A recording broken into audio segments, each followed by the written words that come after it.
Donc, ce soir, l'idée c'est de vous parler des 7 leviers de réussite exceptionnelle. Alors évidemment, comme nous sommes en PNL, c'est un sujet qui est assez proche d'un certain nombre d'éléments que vous avez déjà vus en PNL, mais que je vais un petit peu peaufiner. Alors, de quoi me viennent en fait l'ensemble de ces éléments? D'un certain nombre de lectures, et puis, alors évidemment, il y a des choses que j'ai ramenées de la PNL là-dedans, mais il y a aussi des choses qui ont été évidemment évoquées par bien d'autres.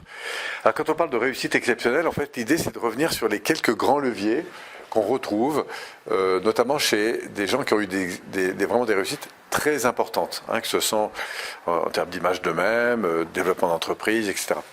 Alors, dans ces 7 leviers, pour se les représenter, moi je propose vous savez, cette phrase qui dit donnez-moi un bon point d'appui, je soulèverai le monde. D'où cette longue droite là que je fais, qui repose sur un triangle avec derrière un effet de levier. Donc vous avez compris que plus j'appuie sur le bout de la perche en fait, plus le poids est important, enfin plus ça a un effet de levier fort. D'accord ? Donc on va commencer par le premier levier, qui, de mon point de vue, est le plus important chez l'être humain. Puis après, je vous parlerai du deuxième, qui va venir renforcer le premier, puis du troisième, qui va venir renforcer le deuxième et le premier, puis le quatrième, et ainsi de suite, jusqu'au 7e. Pour œuvrer dans ce sens, je vais vous proposer, si vous m'écoutez ce soir, ou si vous qui êtes là à présent, c'est peut-être de penser à un projet que vous avez important. C'est-à-dire un projet de développement, soit professionnel, ou si vous avez, je sais pas moi, si vous avez l'envie d'aller faire, je sais pas moi, monter l'Annapurna, par exemple, d'ici un an, si vous avez envie de créer une entreprise, si vous avez envie de développer une activité, développer un réseau, développer un business, quoi que ce soit, je vous propose de prendre ce projet, de le définir un peu en arrière-plan, et puis après, nous allons étudier l'ensemble de ces 7 leviers, et puis vous allez voir que chacun de ces leviers, en fait, va contribuer, en quelque sorte, à la réussite de l'ensemble. D'accord ? Ils sont tous importants. Mais après, chacun de vous, après, allez aller de plus en plus loin, on verra en fonction de là où vous en êtes sur chacun de ces leviers. C'est bon ? Alors, le premier levier est probablement le plus important, et là, ça va commencer au cœur même de l'homme, avec un grand H, c'est-à-dire de notre cœur. C'est justement ce qui se passe au niveau de notre cœur. À votre avis, quel est le levier le plus puissant chez l'être humain ? Alors la gratitude, c'est un sentiment, c'est une conséquence au fait de. Mais le levier le plus puissant pour avancer, l'amour, ouais. Alors en fait, ce qu'on va trouver ici, c'est ce qu'on va appeler un rêve de cœur. Donc il est évidemment porté par l'amour, c'est-à-dire qu'il est porté par ce sentiment, c'est-à-dire qu'il me met en gratitude. Donc la gratitude, c'est donc une conséquence, mais je me sens en lien et porté extrêmement fort par cette ambition. C'est-à-dire c'est une ambition qui est tellement élevée, si vous voulez, que c'est pas une affaire d'argent, c'est une affaire de vibration, et bien sûr à quoi ça vibre parfaitement au-delà de mes valeurs, c'est vraiment à ma mission de vie, à ma raison d'être au monde. C'est-à-dire que quand je suis connecté à ce truc-là, il y a une espèce de deuxième personne, comme ça, le meilleur de moi-même, en fait, ne demande qu'à s'exprimer. D'accord ? Donc je touche ce que j'appelle un rêve de cœur, c'est-à-dire ce qui, au plus profond de ma personne, donne du sens à ma vie. D'accord ? Donc je parle de rêve de cœur. Alors ça peut évidemment se mettre là-dedans avec une vision. C'est des choses qu'on voit très bien en PNL, au niveau 1, au niveau 2, au niveau 3, au niveau 4. C'est des choses qui s'approfondissent. Et on y met aussi, donc, évidemment, tout le système de valeurs, ce à quoi vous attribuez de la valeur. Mais vous voyez, c'est en lien avec une vision. C'est cet alignement, vision, valeur. D'accord ? Alors ça peut naître assez tôt dans l'enfance, et on le voit d'ailleurs chez toutes les personnes qui ont fortement réussi. Si on prend, donnez-moi quelques grands leaders, comme ça, si on reprend, par exemple, hier soir, on faisait une conférence sur le leadership, notre ami François, qu'on regardait Gandhi, par exemple, qu'on prenne Martin Luther King, à qui on a pensé à Napoléon, Steve Jobs, etc. Enfin, tous les grands noms, mais aussi des gens moins connus. Il y a des gens qui ont créé des écoles, il y a des gens qui ont créé des entreprises. Et on s'aperçoit tous, ils sont devenus musiciens, ils sont devenus artistes, ils sont devenus quoi que ce soit. On s'aperçoit en fait que dans leur histoire, il y a eu des événements qui, à un moment donné, les ont connectés à cette dimension. à ce feu intérieur, à cette ambition intérieure. D'ailleurs, souvent, je l'associe, cette émotion, à la symbolique du triangle. C'est-à-dire que c'est à la fois le feu qui m'anime intérieurement, qui m'anime parce qu'on va collaborer ensemble à l'égard de cette ambition, et puis qui m'anime parce que j'ai le sentiment que, à travers cette ambition, je vais servir le monde.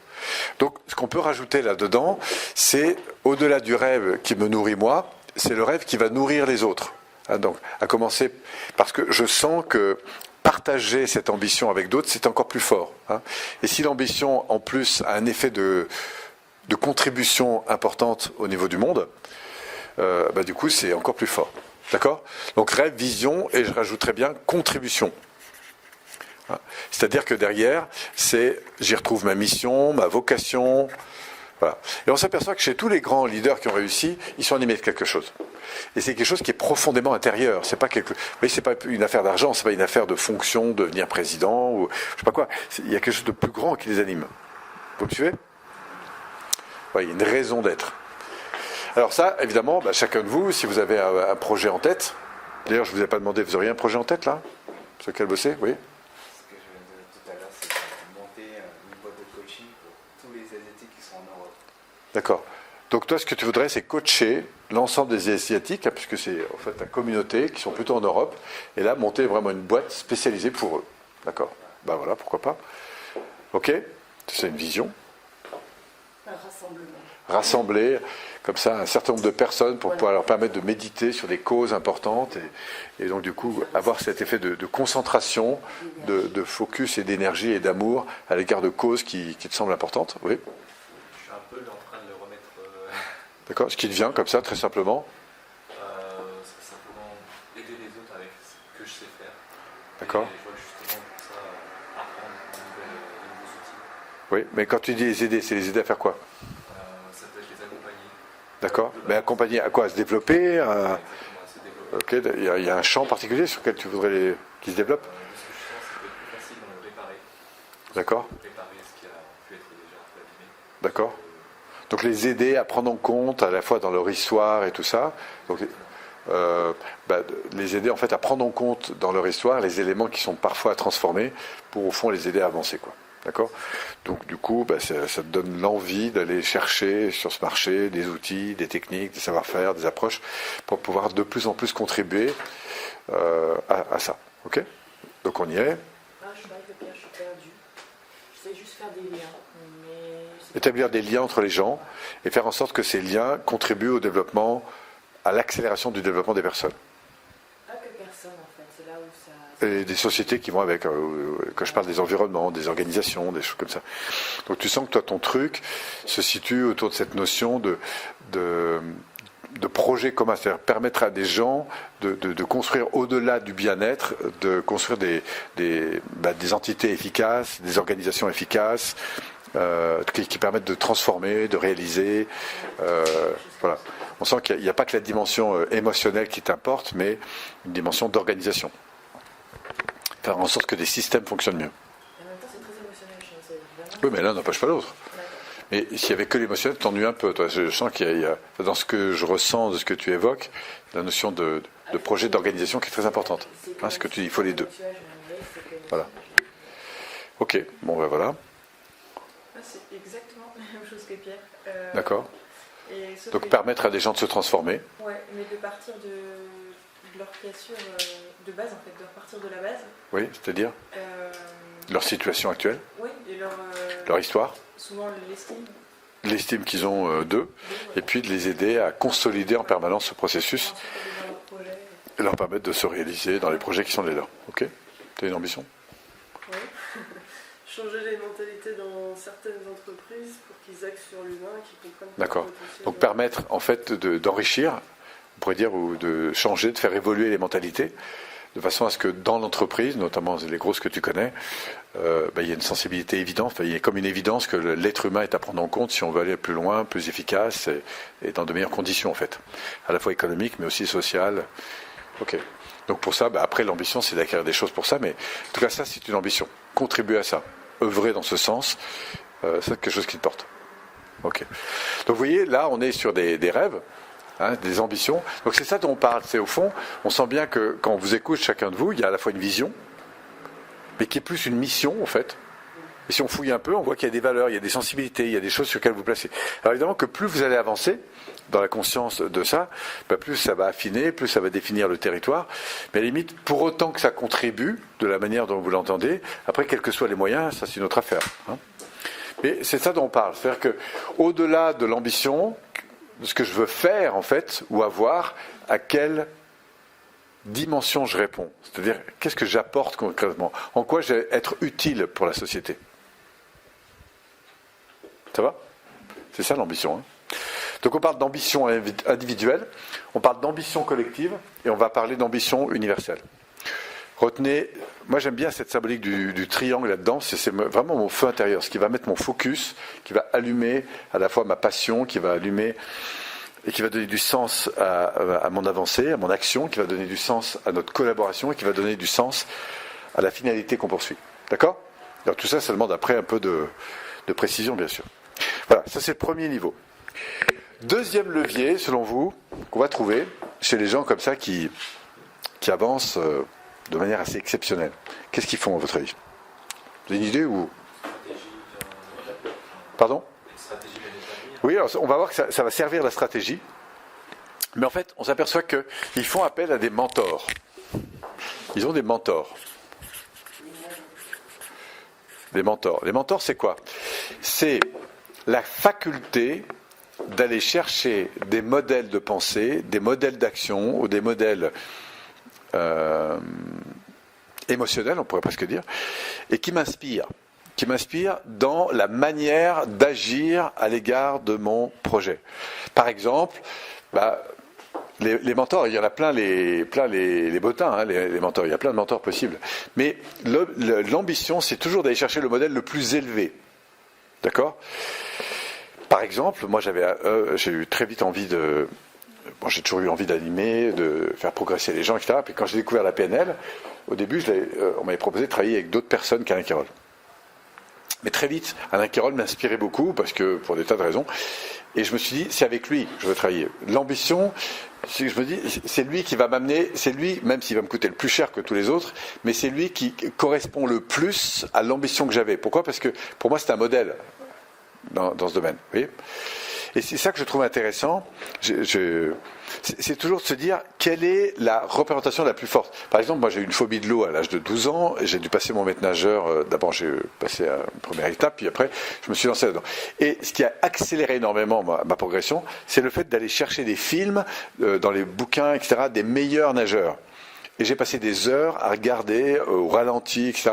Pourquoi? Parce que j'ai voulu que mon cerveau s'identifie aux modèles les plus élevés pour pouvoir accélérer en fait mon processus d'apprentissage. Je ne savais pas que je faisais de la PNL à l'époque, mais c'est ça. Et la PNL s'intéresse à ça. C'est-à-dire qu'on va toujours, en avance sur un objectif, c'est pas tout d'avoir une ambition, c'est qu'après on veut créer au niveau du cerveau droit une représentation sensorielle, c'est-à-dire voir, entendre et ressentir exactement ce à quoi on aspire. Vous comprenez? Et ça, c'est une faculté qu'ont les grands leaders, c'est-à-dire se dire, tiens, au fond, à travers quoi je vais pouvoir incarner en quelque sorte mon ambition. C'est quoi derrière?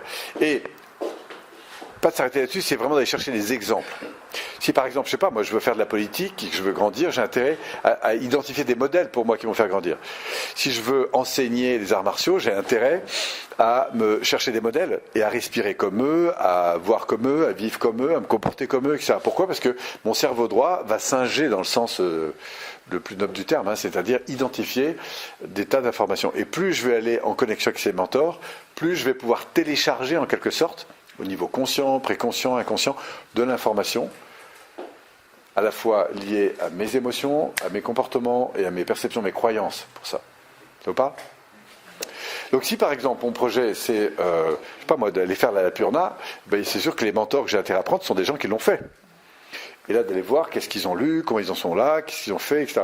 Et je vais modéliser. Pourquoi? Parce que si vous voulez accélérer la production, et c'est vrai dans tous les domaines, cherchez pas à refaire la marine à voile, allez voir ce qui existe déjà et voyez comment vous pouvez l'améliorer. Avoir un mentor, ça ne veut pas dire prendre tout du mentor, ça veut dire s'inspirer. Et ce qui va caractériser justement le mentor ou le mentoring, c'est cette notion d'inspiration. Quand je le vois faire, quand je le vois agir, quand je le vois fonctionner, puisqu'on parle bien d'un fonctionnement, et donc ça renvoie bien à la stratégie, j'apprends de la manière dont il vit, j'apprends de la manière dont il fait les choses, j'apprends de la manière dont il les conçoit, quand il les comprend. D'accord ? Ça, c'est le mentoring. Et donc, ça vaut le coup d'aller chercher plusieurs mentors. Voilà. Alors, en plus de ça, ils vont vous enrichir parce que vous allez voir dans la phase 3, on va parler d'équipe après, vous allez voir que c'est des gens qui vont inspirer aussi vos équipes. Parce que vous-même avez une référence derrière. C'est un truc qu'avait très bien compris David, ça, quand on parlait de ça dans les trucs. Ça a vraiment flashé ça pour lui. À l'évidence, il fallait qu'il se connecte le plus possible à ces dimensions. Il l'a exploité à 200% ce truc-là. Et c'est ça qui est super, parce que du coup, ça vous rapproche, en quelque sorte. C'est très puissant, ça vaut toutes les formations, d'être en contact avec des gens qui sont plus avancés que vous dans les domaines dans lesquels vous voulez être. Voilà. Donc, si vous voulez vous enrichir, il va falloir trouver des mentors qui vous inspirent dans leur attitude à l'égard de la manière dont vous voulez vous enrichir. Etc. Ça va pour le mentor ? Donc, dans le cadre de vos ambitions, ça vaut le coup de vous dire, tiens, est-ce qu'il y a quelqu'un qui a fait ça ? Par exemple, toi qui veux toucher toute la communauté asiatique, en fait, tu peux même te demander, tiens, est-ce qu'il y a dans ce monde quelqu'un qui a fait ça ? Et si tu regardes un peu sur Internet, tu vas trouver, parce que vous êtes nombreux et il y a de la ressource. Et après, te dire, tiens, si j'allais le voir, le rencontrer, imagine que tu te rapproches même de lui, même si tu n'as pas... Mais pourquoi pas même le rencontrer ? Si tu passes du temps avec un type comme ça, t'imagines en termes d'informations téléchargées que tu vas avoir, à la vitesse à laquelle tu vas monter, tu vois. Donc l'idée, c'est toujours d'aller se connecter le plus possible au meilleur. Donc on peut bien sûr les rencontrer si on a l'occasion, on peut lire leurs livres, on peut écouter ce qu'ils racontent, on peut regarder leurs films, on peut... Voilà. Et les respirer de plus en plus chaque jour. Et c'est évidemment très, très, très formateur, c'est des sources d'inspiration énormes. Ça s'appelle des sources de téléchargement, c'est comme ça que je les appelle. Donc les mentors, ce sont des sources de téléchargement d'informations, à la fois émotionnelles, mentales et comportementales, qui sont les 3 zones sur lesquelles vous avez besoin d'évoluer. Source de téléchargement mental, émotionnel et comportemental. C'est cool ? Ce qui va nous conduire à la phase 3. Donc la phase 1, connexion à ma contribution, au sens de ma mission, à ma vocation. Phase 2, avoir des exemples les plus fins, les plus près possibles et m'en rapprocher le plus possible pour télécharger de l'information. Phase 3, me construire une équipe. Me construire une équipe. C'est l'équipe. C'est la capacité à m'entourer des bonnes personnes. Et ça, vous allez voir qu'il y a un facteur très puissant chez les gens qui réussissent, c'est qu'ils ont l'art de s'entourer des bonnes personnes. Et pour attirer ces bonnes personnes, c'est évidemment la vocation que vous avez interne, qui va jouer beaucoup, et aussi la faculté que vous avez à vous connecter aux leaders de ces trucs. Pourquoi ? Parce qu'en étant connecté à ces leaders, du coup, vos équipes vont vibrer là-dessus. Et les bonnes équipes, c'est pas le... Alors d'abord, qu'est-ce qu'une équipe ? Une équipe, ce sont des gens, c'est pas des gens qui vous ressemblent, c'est des gens qui vous apportent ce que vous n'avez pas. C'est-à-dire des ressources. Une équipe vous apporte des ressources. Alors quand on parle de ressources, c'est au fond des savoir-faire. On est bien d'accord, on est dans de la stratégie. Des données, savoir-faire, sensibilité, connaissances, contacts, relations, tout ce que vous voulez.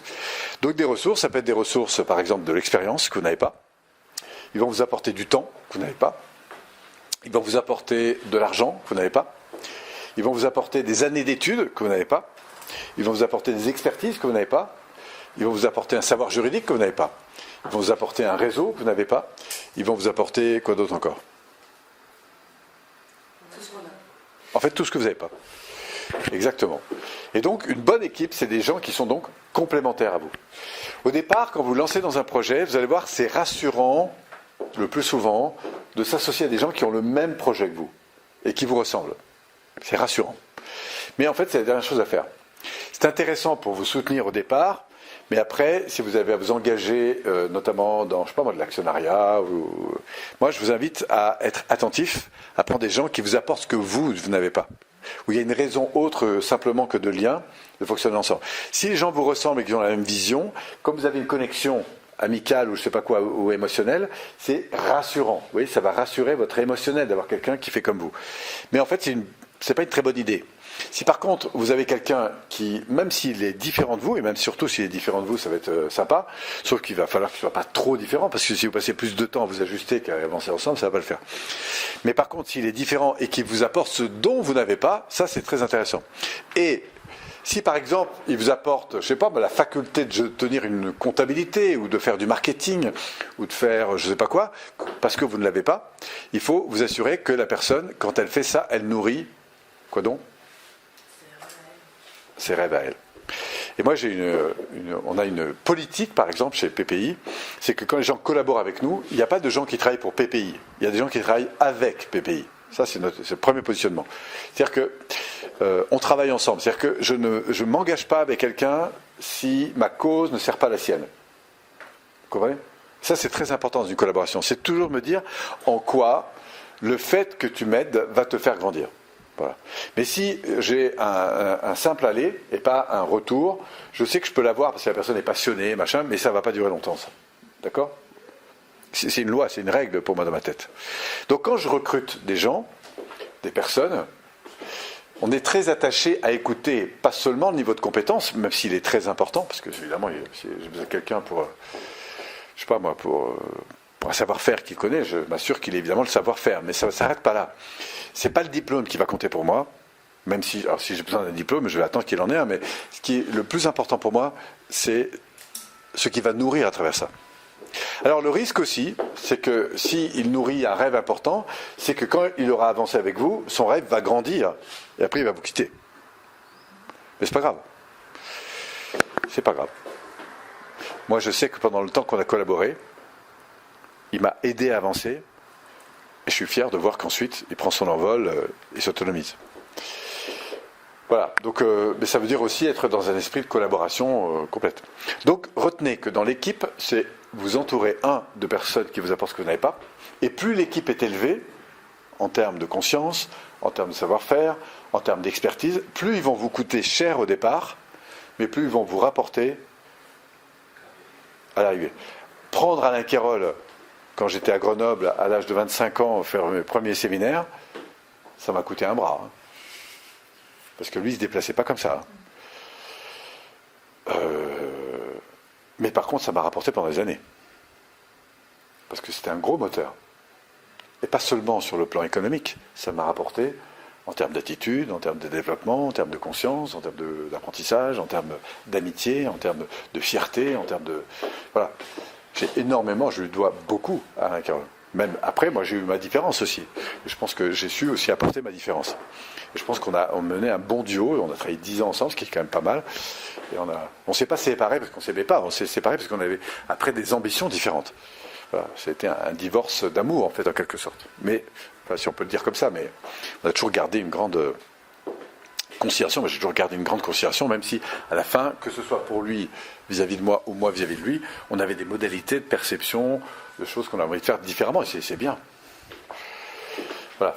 Donc ça c'est un point important, cette notion de... Et si vous prenez plus votre board, hein, comme on dit, c'est-à-dire plus votre équipe est puissante, par exemple, quelqu'un que j'admire beaucoup, qui fait partie de ma famille mentor, en quelque sorte, je vous en parlais l'autre jour, c'est Richard Branson. Et lui, il a vraiment un talent pour aller détecter les ressources. Oui, c'est-à-dire que, et il le dit dans ses livres, dans machin, et je pense qu'il a complètement raison, c'est qu'il voit arriver quelqu'un, il regarde comment la personne transforme, et il voit tout de suite comment en quelques minutes la personne transforme, et qu'est-ce que ça peut donner si on va lui donner plus de moyens, le gars. Oui, et c'est là qu'il va voir la richesse première. C'est pas au niveau du diplôme qu'il a, c'est la faculté qu'il a de transformer.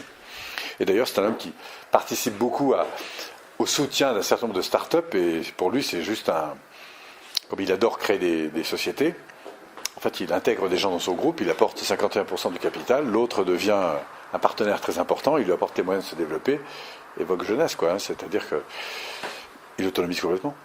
Et comme à chaque fois il crée une boîte, tout est autonome, donc il a un groupe avec bien sûr une holding, mais s'il y en a un qui s'éteint, c'est pas grave, il y en a un autre qui se rallumera, quoi. Mais par contre, quand vous rentrez dans sa communauté, en gros, vous avez des moyens qui sont énormes. Non seulement par le réseau, mais par tout ça. Donc ça, c'est très intéressant. Voilà, l'équipe. Alors l'équipe, ce n'est pas forcément des gens que vous payez tous les jours. Mais si vous montez une boîte ou un projet ou quoi que ce soit, moi je vous invite vraiment à avoir, et c'est aussi important que la liste de vos clients ou de vos prospects, c'est la liste des fournisseurs.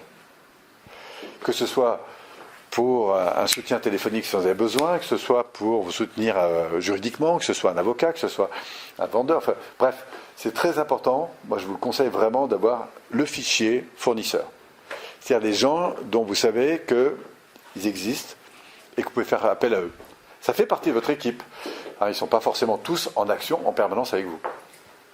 Si vous les engagez avec vous, c'est très important qu'ils soient portés et inspirés par les mentors que vous avez et par l'ambition que vous poursuivez. Voilà. Si c'est calé là-dessus, c'est super. C'est cool ? Une fois que l'équipe est constituée, il y a quelque chose de plus large que l'équipe qui va faire aussi une grosse différence. Oui. Et dans l'environnement, on va trouver les réseaux. Les réseaux. Et là, vous avez 3 grands types de réseaux. Pour une organisation. Vous les connaissez ou ce qu'on appelle les réseaux de niveau 1, niveau 2, niveau 3. Les N1, ce que j'appelle le niveau 1, c'est par là que je vous invite à commencer. C'est ce qu'on appelle les réseaux à la fois sociaux, donc ça concerne tout ce qui est Internet. Facebook est très connu dans ce domaine, LinkedIn, Viadeo et compagnie.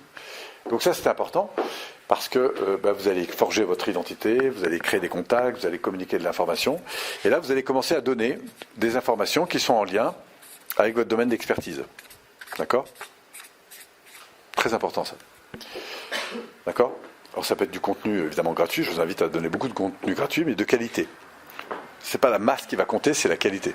C'est-à-dire que quand les gens vous lisent, même si c'est pas très long, ils apprennent quelque chose d'intéressant pour eux. C'est clair, c'est limpide, c'est joli, c'est bien fait, etc. Pourquoi ? Parce que ça contribue évidemment directement à votre image. À partir de là, dans les réseaux, vous allez constituer un réseau d'amis, un réseau de partenaires, plus ou moins, etc. Et qui, soit parce qu'ils vont télécharger un truc gratuit ou quoi que ce soit, vont rentrer dans votre mailing list, et à partir de laquelle vous allez pouvoir fonctionner. Et dans ce réseau, il y a aussi, et pas seulement des prospects, il y a des gens qui vont devenir des clients, mais il y a aussi des gens qui vont devenir fournisseurs ou partenaires sur un certain nombre de choses, parce qu'à un moment donné, ils vont, grâce à vous, par exemple, si vous avez une thématique comme l'accompagnement, ça va être tout à fait intéressant de voir avec eux comment vous pouvez, par exemple, les rencontrer pour en savoir un peu plus sur comment ils font leur métier, leur faire une belle vidéo, t'en fais 2-3 comme ça, puis après, derrière, vous allez présenter votre propre service. Par exemple, je sais pas, vous avez vous décidez de faire un thème sur, manager vos enfants, par exemple. Là, tu vas sur Internet, tu regardes un petit peu les mentors. Ok, qui sont-ils ? Les gens, tu vas créer une équipe par rapport à cette thématique. Je vous donne un exemple. Relation parent-enfant, et je peux vous dire qu'il y a du monde là derrière. Vous regardez les gens qui ont écrit des trucs, etc. Vous leur proposez un petit interview, vous en prenez 3-4. À partir de là, vous allez extraire, votre 4e ou 5e vidéo en disant, tiens, voilà ce qu'ont fait ces gens, voilà ce qui est intéressant, etc. Et comme vous avez un petit blog là-dessus, un site, un je sais pas quoi. Après, donc les gens, pour avoir l'information, ils vont s'inscrire. Et là, vous allez leur proposer un truc, une série de 10 vidéos gratuites, ou pourquoi pas un programme que vous allez carrément leur proposer. Alors par exemple, leur dire, ne serait-ce que par exemple, leur dire, quelles sont toutes les questions qu'ont relevé les modalités que vous avez... les 3 dernières vidéos. Imaginons que vous avez présenté 3 personnes qui ont écrit des bouquins, des machins. Donc vous associez votre image, bien sûr, à des référents. Donc ils vous font grandir, vous êtes d'accord ? Et puis la 4e vidéo, c'est, par exemple, quelles sont toutes les questions que vous posez par rapport à ces thématiques. Voilà. Et puis là-dessus, vous allez organiser donc une prise en compte des questions. Et après, tu vas monter un programme qui est en lien avec les réponses aux questions. Voilà. Si besoin, tu vas en assumer la 100%. Sinon, tu peux même trouver les gens qui vont répondre à ces questions. D'accord ? Et là, tu vas pouvoir vendre un programme, pourquoi pas t'associer à eux, et très vite, tu vas élaborer un produit, mais qui sera vraiment en prise avec la demande terrain.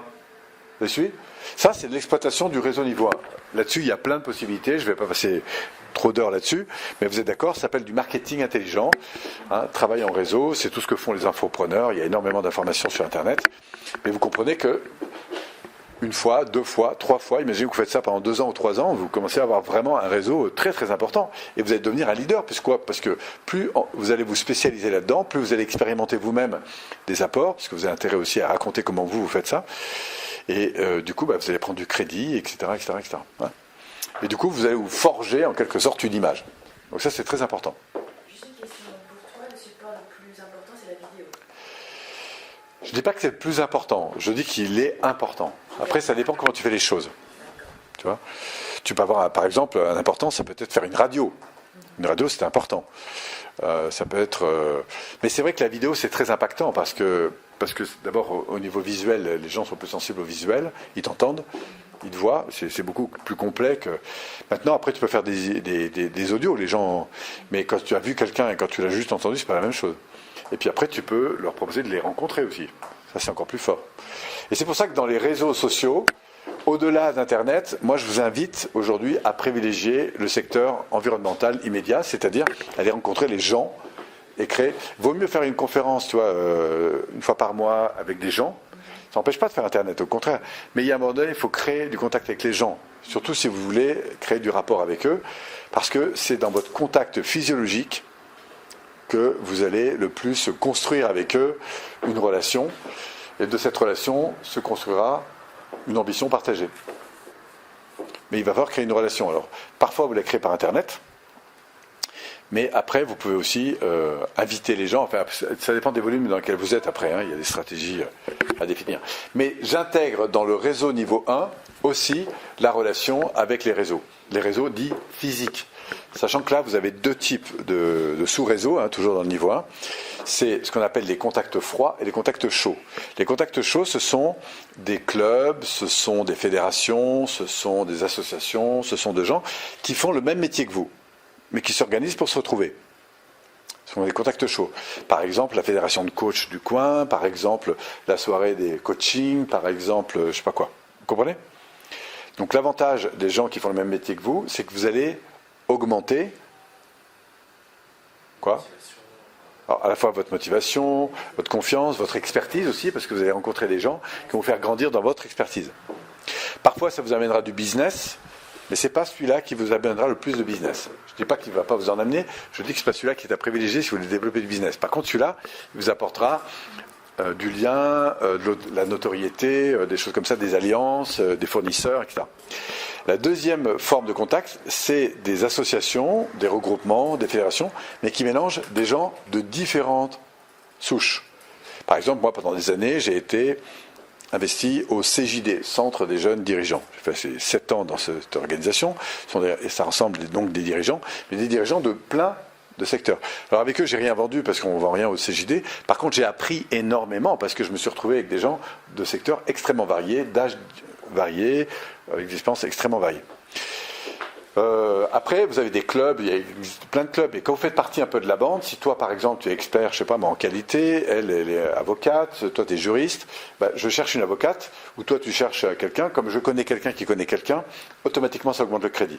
Tu veux, par exemple, je sais pas, moi, faire des vidéos, j'ai quelqu'un qui fait des super trucs, tac, je vais te le passer. Et comme moi, je le connais, il n'y a rien de tel pour créer un lien commercial. Donc, les réseaux apportent notamment quand vous mélangez. Donc tous les regroupements de gens qui font des choses différentes, c'est très riche parce que ça vous apporte des contacts.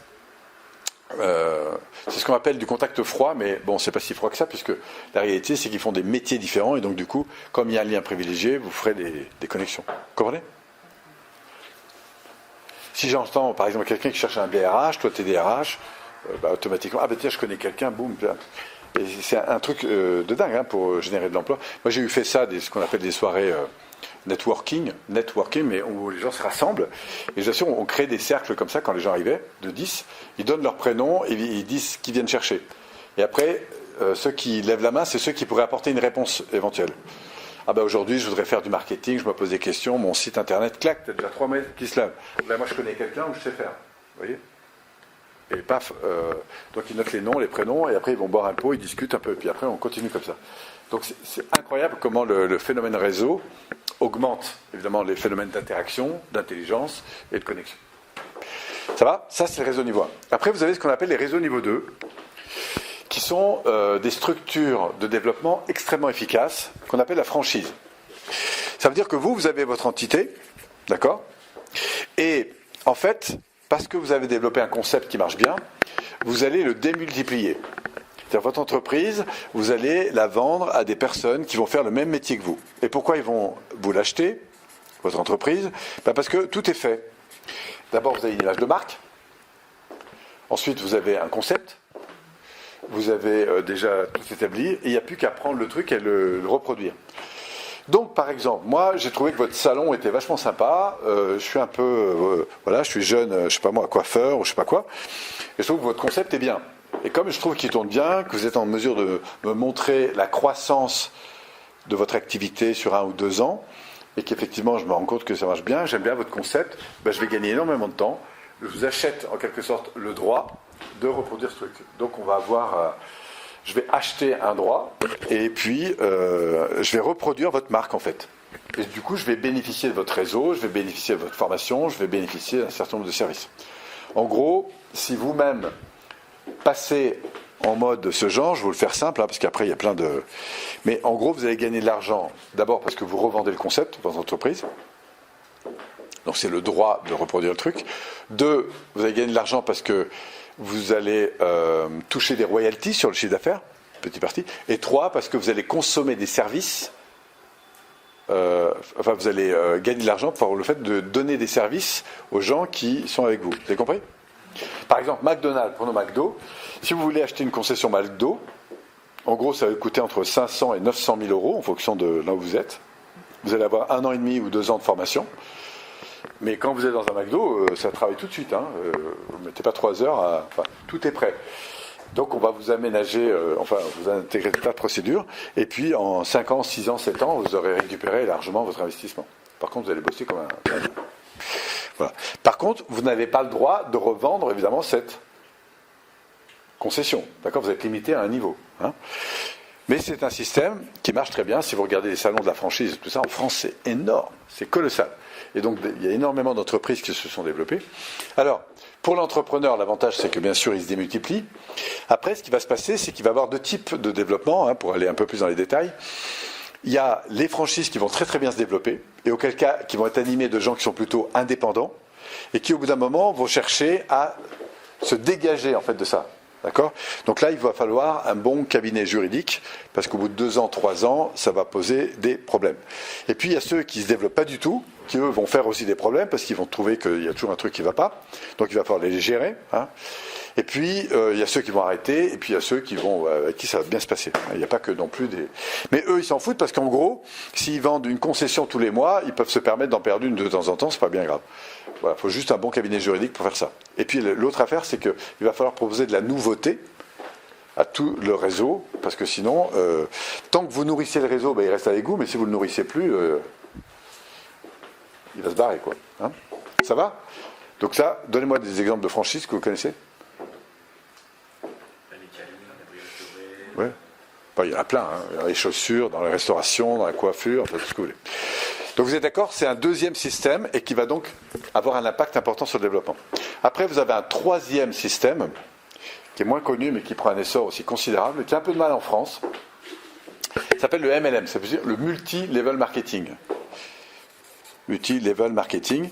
Alors, ça peut faire sourire certaines personnes, mais je peux vous assurer que dans le monde, c'est l'industrie qui probablement génère le plus de transactions en termes de développement. C'est considérable. En termes d'accélération de développement, aujourd'hui, c'est les entreprises qui ont un effet de développement les plus forts. Et vous allez voir pourquoi.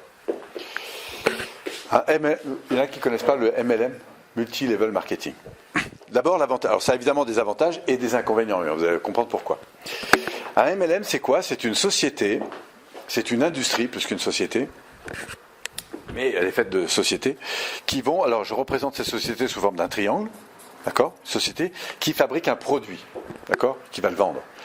Sauf que pour le vendre, en fait, elle va faire appel à un système de franchise, mais qui est un peu plus élaboré. Par exemple, si vous voulez prendre une concession normale, vous en aurez entre 15, 25, 30, et ça peut jusqu'à aller plus d'1 million, une concession. Vous êtes d'accord ? Dans un MLM, une franchise, ça va se situer entre 100 euros et peut-être 2 ou 3 000 euros en fonction du truc et du package que vous allez prendre. Alors qu'est-ce qui se passe en fait? C'est que quand vous faites appel à un MLM, il y en a qui connaissent les MLM, qui sont dans les MLM? Oui, pense à quoi? C'est sur ça. Non, MLM, tu connais? L'immobilier. Oui. Oui, l'immobilier par exemple. Toi, tu es chez IAD, hein, c'est ça? IAD, c'est un phénomène comme ça. Alors qu'est-ce que propose IAD par exemple? Prenons un exemple, mais je pourrais le faire avec. Vous en connaissez d'autres? Amway par exemple, c'est la grande référence. Hein? Non, j'ai un compte là. Je sais pas moi, Niken qui propose des produits de bien-être pour la maison. Il y a en ce moment et qui éclate dans tous les sens, c'est Jeunesse par exemple, hein, qui propose des produits pour vivre mieux et en meilleure santé plus longtemps. Bref, donc il y a plein de produits. Alors qu'est-ce qui se passe?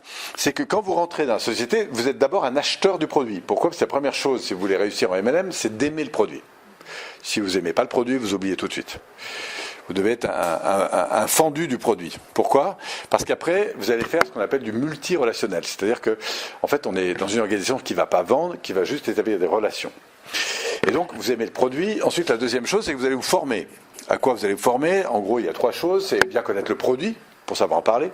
La deuxième, c'est bien connaître votre organisation, il faut savoir comment elle fonctionne, parce qu'il y a des règles en termes de développement, d'argent, de manière d'être rémunéré. Hein, il y a ce qu'on appelle des plans de contribution, etc.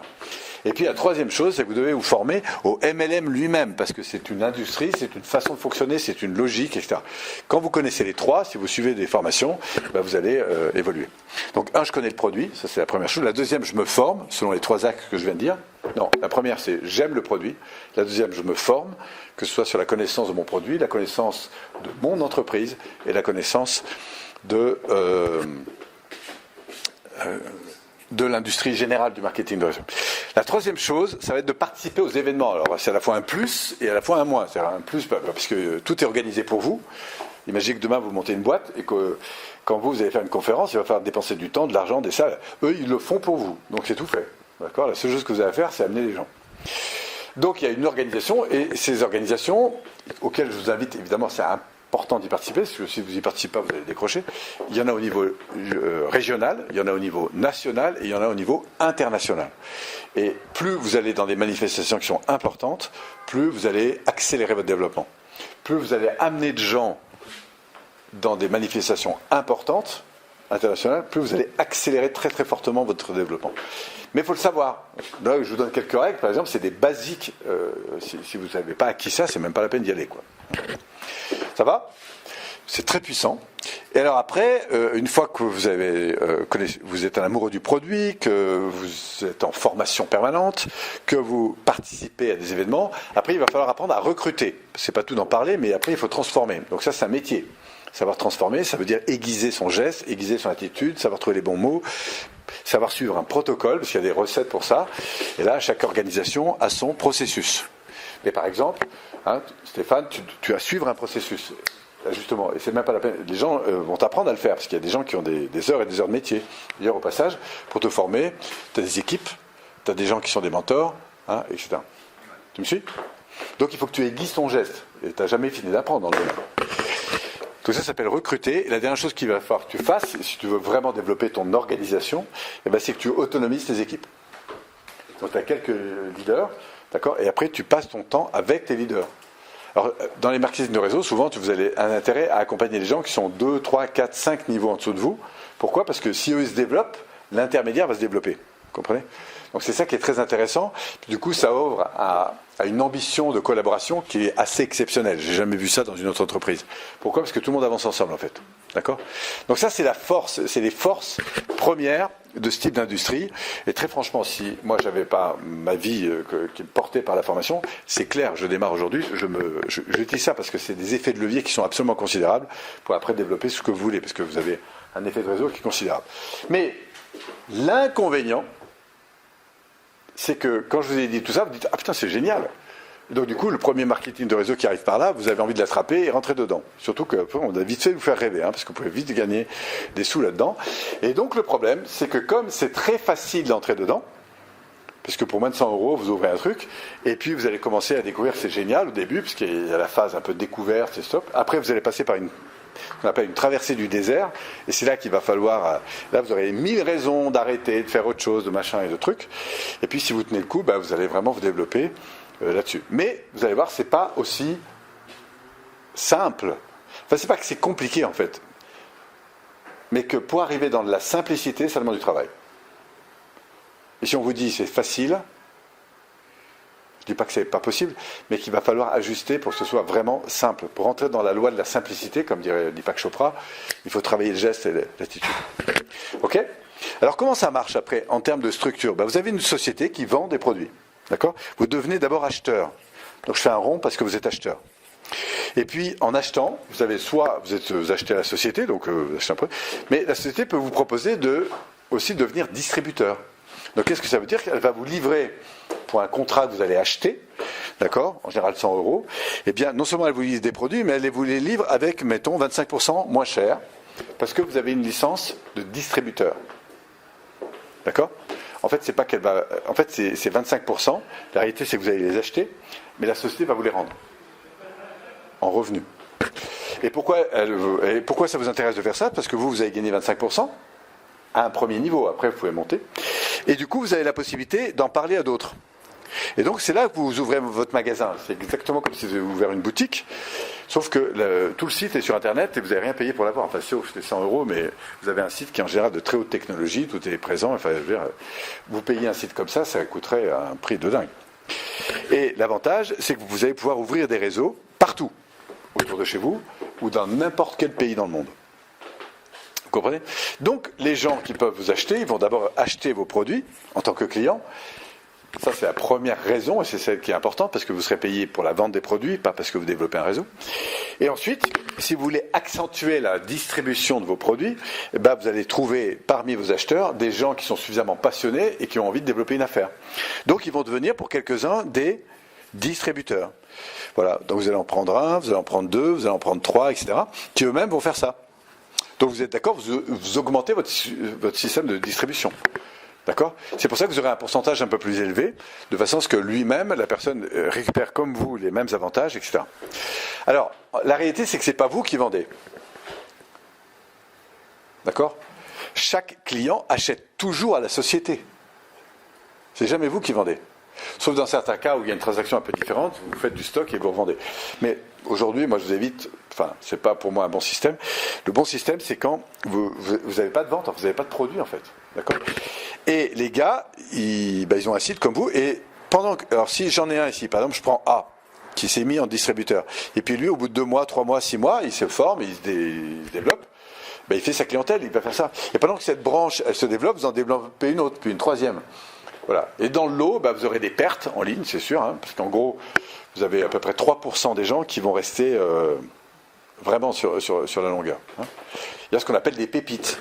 Les pépites, c'est des gens qui ont une véritable dimension de leadership et qui sont faits pour ça. Parce que c'est pas parce que vous avez du leadership et que vous êtes un entrepreneur que vous allez réussir là-dedans. Parce que parfois, il y a des gens, ça les branche pas. C'est pas que c'est pas intéressant, mais c'est pas leur truc, ça répond pas à leur système de valeurs. Il y a des gens, être dépendants d'un gros système comme ça ne les intéresse pas. C'est rien que le fait d'être. Donc c'est pas la peine de leur vendre.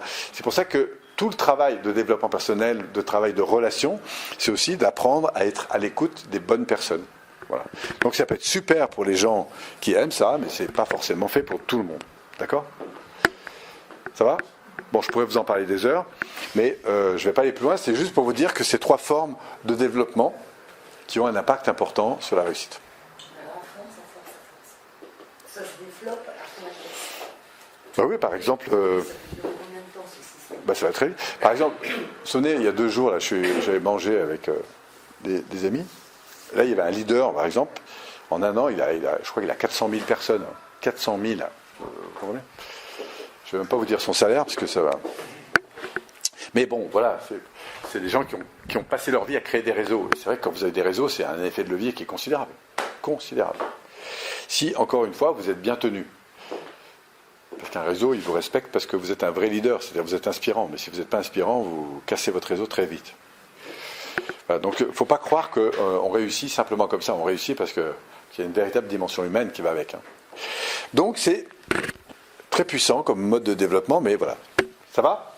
J'arrête avec les réseaux. Ensuite, qu'est-ce qu'on a derrière la faculté d'avoir un réseau, très important, c'est le fait de développer une expertise dans le domaine qui est le vôtre. C'est au fond la formation. Et la formation, c'est jamais fini. D'ailleurs, on l'avait exemplé dans le MLM. Enfin, dans les 3 niveaux, c'est se former, se former, se former, se former. Alors, se former, c'est bien de vous former. Il y a deux voies importantes dans la formation. Il y a votre axe d'excellence. Par exemple, je sais pas moi, et ça va rejoindre votre identité. Si vous développez un truc sur parents-enfants, mettez-vous à fond là-dessus. Et après, vous pouvez chercher plein de trucs, mais le thématique, c'est toujours améliorer la relation avec ses parents, ses enfants ou les ados, par exemple. Et là, vous avez un marché considérable, d'ailleurs, là-dessus. Peut-être c'est, je sais pas moi, la vente du vin, ou je sais pas quoi, la manière de faire pousser les haricots dans votre jardin, par exemple, je sais pas quoi. Peut-être la manière de faire du miel, par exemple, ou la manière de je sais pas quoi. Mais l'idée, c'est de trouver l'identité de votre activité et de devenir un expert là-dessus. Alors devenir un expert, ça veut dire développer une image d'expertise. Une image d'expertise, c'est aussi lié à ce que je vous ai expliqué avant, d'aller chercher des experts, de les rencontrer, les interviewer, faire des vidéos, des machins, des livres, tout ça. D'accord ? Alors il y a des techniques pour savoir s'il y a un marché derrière la case que vous avez choisie. Mais il faut quelque chose de précis. Si vous vous souvenez l'idée du râteau et du javelot. C'est-à-dire que le marché, si le marché est une botte de foin, si vous arrivez avec un râteau, c'est-à-dire que vous êtes large, vous avez beaucoup de choses, mais vous ne pénétrez pas le marché. La stratégie du javelot, c'est celle d'être extrêmement fin sur une chose. Il vaut mieux avoir 2000 personnes qui sont passionnées par votre truc, mais juste 2000 personnes en France, parce qu'eux, ils vont consommer votre truc. Vous voyez ? Ça, c'est vrai pour les blogs, mais c'est aussi vrai pour tout le reste. Voilà, donc devenez un expert dans le domaine que vous êtes. Il y a quelques années, j'ai commencé, notamment à l'époque de Cohésion Internationale, à ouvrir, au-delà des formations PNL, des tas de trucs. Mais au bout d'un moment, mon marché, en quelque sorte, ne me reconnaissait plus. Si ce n'est l'identité de Cohésion Internationale. Mais du coup, les activités autour de la PNL, je crois que je vous en parlais il y a 2 jours, ont diminué. Pourquoi ? Parce que aux yeux, enfin, en termes de marketing, mon expertise disparaissait un peu. Et donc du coup, quand je suis reparti, en plus, parce que c'est ça qui me porte le plus, c'est pour ça que tous les 3, 4, 5 ans, je refais on vient de le refaire là, au sein de PPI, on refait en fait ce que j'appelle moi les 20% des priorités. J'essaie de faire ça chaque année, me dire où est-ce que je mets, d'abord, qu'est-ce qui me porte le plus de bien-être, c'est la première question, c'est pas là où je fais le plus de chiffres, c'est qu'est-ce qui me porte le plus de bien-être. Qu'est-ce qui me met à 10-10 de bien-être aujourd'hui ? Dans quoi je prends le plus mon pied ? C'est-à-dire que je dépense de moins en moins d'énergie et je transforme le plus en fait. Et après la deuxième chose, c'est comment faire pour que cette dimension me rapporte en tout cas à l'entreprise dans le cadre de ce qui m'intéresse. Simplement parce que si ça me rapporte, ça me permet de faire du développement. C'est aussi simple que ça. Et puis aussi c'est stimulant bien sûr. Voilà, donc la formation et j'ai envie de dire l'expertise, développer une expertise. Alors, ça c'est l'expertise pour le domaine de métier. Et puis après, ce qui est intéressant, c'est d'aller ouvrir ce qui est indirectement en lien avec votre domaine, mais qui n'est pas forcément votre domaine, mais qui va beaucoup vous apporter. Et donc là, c'est se former, rencontrer des leaders, se former, rencontrer des leaders. Et vous verrez que tous les leaders importants sur le marché passent du temps avec soit un coach qui les accompagne, soit des mentors qui les inspirent, par écrit, par rencontre, par machin, et se forment. Vous savez, il y a 2 populations qui se forment en permanence, ou avancent, c'est les champions. Ils sont toujours en train de s'entraîner. Et ceux qui veulent le devenir. Voilà. Donc ça veut dire que si je veux tendre vers plus d'excellence, voilà, c'est une tendance. C'est bon ? La formation. Une fois qu'on a la formation, derrière, 6e levier. Donc on a vu en 1, le rêve, la vision, la contribution. En 2, identifier des mentors qui m'inspirent dans le domaine de ce vers quoi je veux tendre. 3, je construis et bâtis une équipe de gens qui sont complémentaires, qui m'apportent ce que je n'ai pas. 4, je me positionne sur les réseaux sociaux par vague, d'accord ? D'abord au niveau immédiat, et puis après, je vais un peu plus loin. Éventuellement le modèle de franchise, éventuellement le modèle de MLM, mais ça c'est juste pour donner des structures. 5, je me forme et je développe mon expertise de plus en plus. 6, et ça va en complément de la formation, c'est je développe ma technologie. Alors c'est quoi la technologie ? C'est c'est le matériel qui va vous permettre de transformer de plus en plus rapidement, soit de l'information, soit de la matière, soit ce que vous voulez, mais ça permet d'accélérer le processus de transformation. Si par exemple, votre truc, c'est une entreprise qui renvoie des fax, vous devez avoir une machine qui est très très pointue, parce que vous avez la machine pointue que je vais venir chez vous. D'accord ? Si vous êtes un coiffeur qui avait une technologie très avancée pour faire des trucs que les autres ne font pas, c'est vous qu'on va aller. Si vous êtes un coach et que vous avez des questionnaires extrêmement pointus qui permettent de faire un diagnostic très précis sur les choses, c'est vous que je vais aller voir. Pourquoi ? Parce que vous avez une technologie qui m'apportera beaucoup en peu de temps. Vous me suivez là-dessus ? Donc c'est très important, quand vous pensez formation, d'aller chercher derrière techno. Techno, c'est par exemple un bon site internet. C'est la capacité d'envoyer un grand nombre de mails. C'est la capacité de... Tout ça, ça va avec ensemble. Hein. Mais la techno, c'est vraiment un truc important. Là. Ça vous parle ? C'est les outils. Oui, c'est les outils. Et en tout cas, c'est de mettre vraiment le paquet dans votre domaine d'expertise. C'est-à-dire d'appuyer votre domaine d'expertise par des technologies. Par exemple, cette année, j'investis beaucoup moi, sur le développement technologique, notamment par le biais du téléphone. Ça fait 1 an que je bosse là-dessus, parce que c'est clair qu'avec un outil puissant, ça va contribuer de plus en plus. Mon ambition étant de toucher le plus grand nombre de personnes, de leur permettre d'accéder de plus en plus facilement et de façon de moins en moins coûteuse à du contenu PNL, par exemple, ou autre chose. Donc je mise beaucoup là-dessus, d'accord ? Le fait d'avoir fait des vidéos, tout ça, c'est des choses que je fais depuis des années. Même si je ne suis pas vraiment un super pro là-dedans, il y a des gens qui sont bien meilleurs que moi là-dessus, mais j'en cherche, je travaille, je crée des collaborations pour avancer dans ce domaine, et on avance chaque année, on fait de mieux en mieux là-dessus. Voilà, mais c'est ça la technologie. Ça vous parle ? C'est bon ? Et après la techno, ça rejoint l'action, tout à fait. C'est le culot. Dit autrement, Le culot, ça veut dire tu oses. oser. Oser. Oser aller à la rencontre des gens que vous ne connaissez pas. Oser faire des demandes que vous n'oseriez pas. Oser. Alors, oser, ça veut dire aussi accepter des noms. Hein. D'accord ? C'est bien, quand tu acceptes un nom, en fait, quelque part, ça te fait grandir. Oui, tout à fait. C'est exactement ça. Ça va faire grandir. Donc oser, c'est oser avoir le culot de faire des choses, ou de demander des choses, d'aller rencontrer des gens, etc. Et souvenez-vous que c'est les connexions qui vous font grandir. Vous ne savez pas trop pourquoi parfois aller dans des rencontres, des trucs comme ça, mais c'est incroyable quand vous direz, souvent vous avez des connexions, surtout si vous êtes dans cette vibration de construire, surtout si vous avez tout ça, le culot ça va payer. Bon, si vous avez du culot mais que vous n'avez pas tout ça, hein? Ouais, mais ça va être plus long, quoi. Mais il y a beaucoup de gens qui n'osent pas aller Oui, c'est clair. dans le métro, aller parler à quelqu'un. Oui. Bon, là, l'idée, c'est évidemment d'oser, de pousser des portes, de créer, d'inventer, de prendre des risques, calculer aussi, hein, faut pas faire n'importe quoi, mais voilà. Mais c'est vrai qu'il y a des gens qui ont eu le culot de faire ces choses-là. Et vous verrez que les grands leaders, les gens qui développent comme ça rapidement, ils ont un truc, c'est qu'ils osent demander. Osez demander. Vous savez que le seul risque que vous prenez quand vous faites une demande, ce qu'on disait l'autre jour, c'est d'avoir un oui. Puisque si vous ne demandez pas, le non, vous l'avez déjà. Voilà. Et après, je terminerai. Alors ça, c'est vraiment l'aspect. Je vais vous en rajouter un, c'est que le point sur lequel tout repose, c'est quand même vous. Ici. D'accord ? Vous et votre dimension intérieure. Alors, comme on a quelques minutes, je vous le fais rapidos. Je n'ai pas prévu, mais je vais le rajouter dessus. Vous, c'est votre vibration intérieure. Alors, on va parler d'énergie. D'accord ? L'autre soir, on parlait d'énéagramme, vous vous souvenez ? Et je vous ai dit, dans l'énéagramme, il y a 9 profils, et dans chacun de ces profils, il y a 9 niveaux de développement.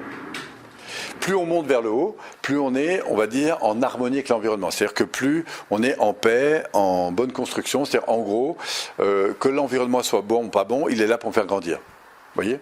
Donc il y a une faculté, vous sentez que je suis dans un rapport au monde qui est différent. Si je suis en bas, tout en bas, au contraire, je suis dans des peurs. Donc quand je suis dans des peurs, il y a des moments, je vais être extrêmement excité parce que les choses vont vont me rassurer en fait en quelque chose, vont me faire du bien. Ou au contraire, je vais être extrêmement dans la peur ou la colère parce que je vais estimer que le monde aurait dû fonctionner autrement. Enfin bref, on a des balanciers émotionnels qui sont très forts. Vous sentez ça ? Alors, on va croiser ça avec quelques éléments du cerveau, comme ça rapidement, parce que ça vous permet de comprendre l'impact des niveaux vibratoires, notamment dans les phénomènes d'attraction ou de répulsion. En bas, première base du cerveau, on va dire, c'est le cerveau, à la base, le cerveau reptilien. Vous savez à quoi il sert ? À protéger ce qui est vital. Donc c'est votre vitalité. Vitale. Vous savez que c'est là que vous avez les ressources les plus puissantes. Hein, quand vous êtes pris par la peur, par exemple, vous ne courrez jamais aussi vite. Il y a des gens qui, dans l'urgence, se coupent un bras, font des trucs incroyables. On a vu des femmes lever des trucs très, très lourds, enfin, etc. Pourquoi ? Parce qu'il y avait un effet intérieur. Par exemple, si vous voyez une crise d'épilepsie, c'est énorme. Hein. Moi, j'ai vu des types comme ça, fins comme un... En général, ils ne sont pas très épais, d'ailleurs, c'est un genre de truc. Et je me souviens d'une fois, avec 5 pompiers, on n'arrivait pas à tenir le mec. Le type, c'est incroyable. Il était à la limite de casser des os, hein, tellement le corps est puissant. Donc c'est très très puissant. Après, au-dessus du vital, donc du cerveau reptilien, on va dire, vous avez le cerveau émotionnel, qui est donc limbique. Et dans le limbique, qu'est-ce qui s'est passé ? Il s'est surtout nourri. C'est là qu'au fond se passent toutes les programmations, tout ce que je vais aimer, pas aimer, tout ce qui est en lien avec ma culture, mes habitudes et tout ça. Vous êtes d'accord ? Donc c'est très émotionnel. Alors, soit on est dans de l'émotion très forte, on se rapproche du vital, soit on est en haut dans de l'émotion moins forte. Ok ? Et là où il y a de l'émotionnel, là où il y a de l'enjeu émotionnel, évidemment, il y a plus de vagues émotionnelles que dans les autres. Donc c'est le limbique. On va parler des ancrages, plus ou moins positifs, plus ou moins négatifs. Au-dessus du limbique, ce qui vous permet de prendre du recul sur un certain nombre de choses, de comprendre, d'analyser, on a le cortical. Alors lui, évidemment, il est très important, le cortical, parce qu'il vous permet de comprendre, de prendre du recul. Et parfois, le fait d'avoir une compréhension différente, une analyse des choses, ça va transformer évidemment la réaction émotionnelle. On est dans le niveau de conscience. Au-dessus du cortical, je ne sais pas si vous en avez entendu parler, vous avez ce qu'on appelle le supramental. Supramental. Tout ça, ça fait partie vous savez, dans le coffret que j'ai de conférences. Je fais une conférence complète là-dessus sur les lois d'attraction. Le supramental, c'est en fait votre zone d'inspiration. En dessous, vous êtes dans l'explication, en haut, vous êtes dans l'inspiration. L'inspiration, c'est quoi ? C'est quand tout d'un coup, et vous allez voir que c'est beaucoup en lien avec la qualité de la relation que vous avez à l'environnement, vous vous sentez pleinement aligné, vous êtes dans le flow. Vous entendez parler du flow. Le flow, c'est que tout d'un coup, vous êtes connecté à plus large que vous, et vous êtes aligné dans vos pensées, dans votre cœur, etc. Et là, vous accédez, ce que j'appelle, moi, aux ondes alpha, c'est-à-dire... mode alpha, c'est-à-dire c'est comme si tous les fichiers qui étaient autour, vous allez juste les chercher parce que bon, vous êtes bien, il n'y a pas d'enjeu émotionnel, vous êtes à la fois détaché dans l'amour, dans l'inconditionnel, dans tout ça, et donc c'est top. Hein. Par exemple, un artiste qui donne son plein jus, vous allez voir que c'est beaucoup lié à l'interaction qu'il a avec son public. Et parfois, au début, il se dit, est-ce que je serai aussi bon que la dernière fois ? Bon, s'il n'a pas conscience que c'est lié à l'interaction, ce que nous, on va lui apprendre en tant que pro, du coup, il est un peu dans l'enjeu. Et ce qui va d'ailleurs diminuer cet effet, c'est l'enjeu qu'il y a dans la perception émotionnelle que les gens vont m'aimer ou pas m'aimer, me rejeter ou pas. D'accord ? Si au fond, je suis pleinement en phase avec cet environnement, bien conscient de ce que je vais donner, heureux de le donner, porté par plus grand que moi, acceptant pleinement que les choses soient prises ou pas prises, du coup, je suis dans mon élan... presque amoureux, vous voyez ce que je veux dire ? L'amour. Et donc je touche mon intuition, je touche mon inspiration, je suis parfaitement aligné. Voilà. Ça roule ? Et c'est quoi ? Il y en a encore un au-dessus. C'est le niveau de reliance. La reliance, alors ça, il faut, pour être dans la reliance, c'est une expérience spirituelle. Dès l'inspiration, d'ailleurs, on commence à rentrer dans le spirituel. Mais on va dire qu'on n'est pas seulement en reliance avec son environnement, on est en reliance avec quelque chose de beaucoup plus grand que ça. Ça peut être Dieu, ça peut être les anges, il y a du monde là-haut, hein, c'est les voisins du dessus, en fait, pour ceux qui acceptent cette idée. Et là, vous êtes connecté. Vous connaissez le channeling ? Hein, le fait de télécharger directement en contact là-haut des choses. Donc, on est en reliance, c'est-à-dire qu'on sent bien quelque chose de beaucoup plus grand que nous, qui nous dépasse, qui nous connecte, c'est une espèce de lumière. Alors là encore, il y a différents niveaux, hein, mais voilà, on sent qu'on appartient à pas, une conscience plus élargie, ça peut être partage de conscience philosophique, un art de vivre, un art de, enfin, bon, quelque chose de plus vaste en tout cas qui nous relie, d'où les religions d'ailleurs, hein, la reliance. Bien que les religions soient une voie spirituelle, il y en a d'autres, etc. Mais vous êtes d'accord que quand on est là-haut, connecté à ce plus haut, dans cette unité, dans cette unicité en fait, il n'y a plus de rapport du tout de compétition avec l'environnement. Donc ce que je veux vous montrer, en fait, pour faire rapide, c'est que le niveau d'évolution, d'accord ? Vous vous souvenez qu'en PNL, on voit 3 axes. Enfin, moi, je développe 3 axes de conscience qui sont l'axe passé, présent, futur, dans votre cloud d'information personnelle. Deuxième axe. Le deuxième, c'est l'environnement, mes domaines de vie, conscience, à un niveau plus ou moins large en termes d'écologie, ce qui est bon pour moi, pour le monde, et ce, dans le domaine de la famille, professionnel, familial, tout ça, c'est donc des domaines de vie. On est dans un espace environnemental. Et puis après, il y a le kéros qui renvoie au temps. Il y a l'environnement qui renvoie au je sais plus quoi. Et puis après, il y a l'élévation, c'est-à-dire le niveau d'interaction auquel je suis à l'égard de mon environnement. Soit je suis dans des peurs moyennes, ou au contraire, dans une intégration de l'environnement, positif ou négatif. Voilà. Et là, comment dirais-je, on est dans le yin et le yang qui sont équilibrés en fait. Le blanc et le noir, le bon et le mauvais, tout ça à la même place en fait. Alors qu'en bas, on est dans des oscillations très fortes. D'accord ? Donc il y a des effets de balancier. Plus vous descendez vers le bas, plus il y a des effets de balancier forts. D'accord ? Et pourquoi je vous parle de ces effets de balancier ? Parce qu'ils vont beaucoup jouer sur la manière dont je vais réussir les choses. Si par exemple je suis dans la peur à chaque fois que je demande, ou que je suis dans la compétition ou le besoin de perdre, en fait je vais me rendre compte que cette peur, elle va générer de la perte. Par exemple, quand j'ai eu accompagné des sportifs de haut niveau pour des compétitions parfois importantes, la première chose que je vais détecter, c'est à quel niveau de risque il situe le fait d'échouer. Et au contraire, ça c'est la deuxième chose que j'ai cherché, c'est s'il réussit, à quel système de valeurs il répond. Important. Et je vais chercher. Et ensuite, nous allons trouver d'autres moyens de satisfaire cette intention. Et le top du top, c'est quand la personne éprouve un sentiment de gratitude aussi élevé si elle réussit ou si elle échoue. Pourquoi ? Parce que, en fait, le focus n'est plus mis dans le bénéfice, mais dans le plaisir de donner le meilleur de lui-même dans l'attitude. Vous comprenez ? Sentez la chose. Et du coup, il n'y a plus de compétition avec l'environnement, en fait, en quelque sorte. L'environnement est là pour me révéler le meilleur de moi-même. Mais s'il y a une compétition à avoir, c'est par rapport à moi-même. Le rendez-vous, c'est par rapport à moi-même. C'est plus en comparaison par rapport aux autres. À votre avis, qu'est-ce que ça change dans la psychologie de la personne ? Ça donne une grande liberté. Ah oui, ça ouvre à beaucoup de liberté. Bref, pour vous faire court, vous voyez, là, on va chercher, en fait, à monter la personne en termes de vibration, rapport à l'environnement, à un autre niveau. Vous comprenez ? Ce qui n'empêchera pas de travailler sur le geste, l'attitude, etc. Mais on va aller chercher le meilleur de lui-même, en fait, dans ce rapport à l'environnement. Je vous parle ?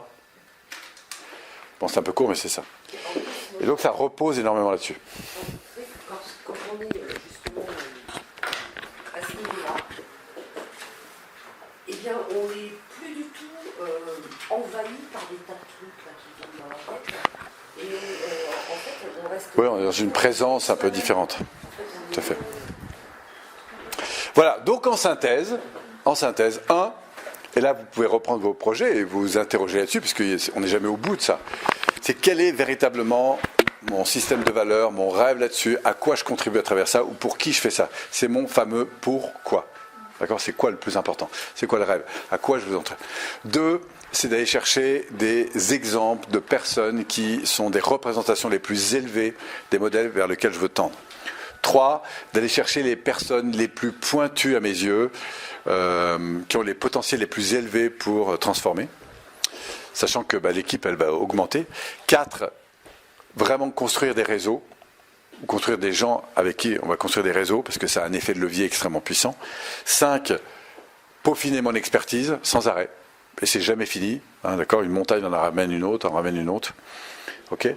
Ensuite, développer des technologies qui sont en lien, bien sûr, avec mon action.